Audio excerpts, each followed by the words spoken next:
Hello and welcome to a extremely overdue Stay Tuned video. As you may be well aware, I'm Damien. Oh, I'm Kyle. I'll introduce myself. He got there in the end. And what we have here is a list. And the reason we have a list is we thought all of you who support us on YouTube deserve to know what's happened, or where we're up to with all of the projects that we've put on the channel. So we thought the easiest way to do that was create a list and run through them sequentially. So what I might do is I'll let Mr. Introduction over here start the list at the top and we'll work our way down. Alright, so right up the top, first off the bat was, I think probably the most interesting project to us still today. I think so. Was the little, I suppose it was Ready Maroon, Colorado Trayback U. So last video I suppose we went to Power Cruise. Yes, The last Power update we Cruise. had. Yep. Where, look, it ran pretty well for most of the weekend, really. It survived a lot of limited bashing. Yeah, and subsequently a lot of single pegging down things. There was no single pegging, it burnt both all the time. Just one more than the other, I think. Yeah, so it was a blast. A few little things that were changed over the weekend, but it was, for what it was a barrel of laughs. Then what happened?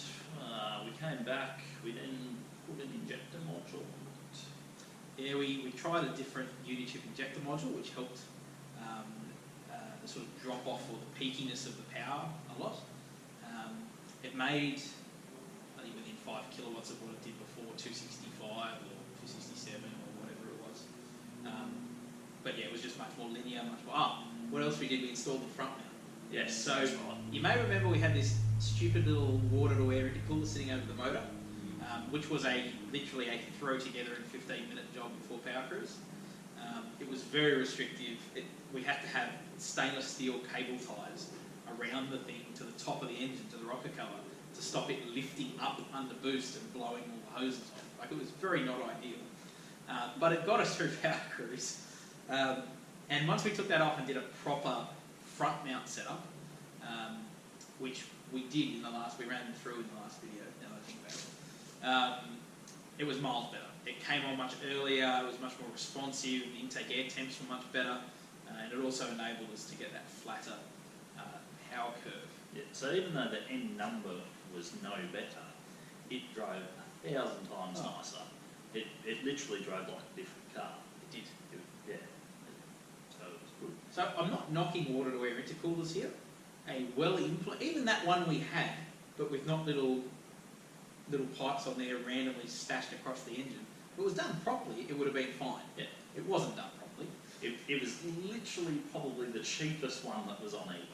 It was $370 or something for the whole kit, pumps, the whole lot. So We didn't have high hopes, and our hopes were absolutely hit on the mark, I think. So, what happens after that? we wanted to do drag challenge in it. So Yes, for those of you who don't know, drag challenge is a week-long event run in Australia by Street Machine magazine. Basically, it involves a week of driving to and from drag strips in the car you're racing. So we thought, yep, beauty, fantastic idea. We'll build the Colorado for that because, diesel performance is cool. It's something that we're genuinely interested in and enjoying. We were interested in going to the drags and having some fun. So we thought, why not enter drag challenge? I think Damien then broke his calculator out and discovered that it was to go in it and to have a good weekend. There was a bucket load of stuff we were going to change, and like we wanted to do an auto because you couldn't row gears fast in it, and I mean row. And the gear ratios were not good. Look, in their defence, it was probably never designed to be raced. It was, It's like stirring the pudding. yeah, race to the bottle and back was probably all it was designed for. But Yes. look, quarter mile, it was probably never intended for. So we thought, all right, beauty, we'll put an auto in it. Trouble is, there's not a huge amount of people who make an auto that goes behind one of those to support 1,000 odd newton meters more, in to the fact. standard. So that was already an exercise. Yeah, and the torque converter was the hard bit of that.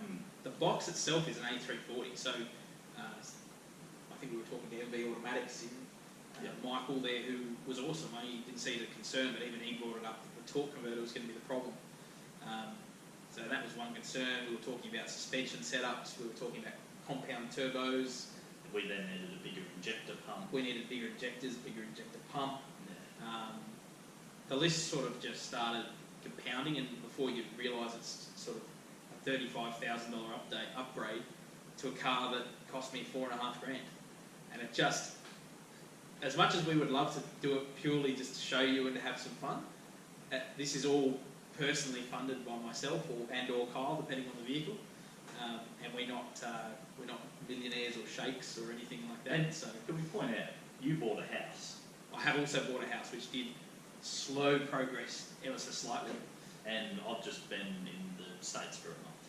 Yes. So So neither of those realistically, we were pushed for time regardless on that, and then financially it just wasn't going to happen on top of all of our other commitments. So anyway, wrapping up, because we've got a whole bunch of vehicles to go through, and we could talk about these forever. I sold the turbo kit off the Colorado, and I sold some gentleman in WA, and then I sold the Colorado itself to GSL Fabrications in Queensland. And in fact, on one of their recent videos, I'm fairly sure I saw it in the background with some Hoosier drag seats on it, and I hope they continue the Colorado's mighty legacy with what we were planning on doing, because I have a funny feeling those boys have a lot more money than we do. Yeah, and So- if they're watching, boys, limiter works fantastic. It does. Unit. If you need any tips on how to get the limiter absolutely spot on, give us a call. Right.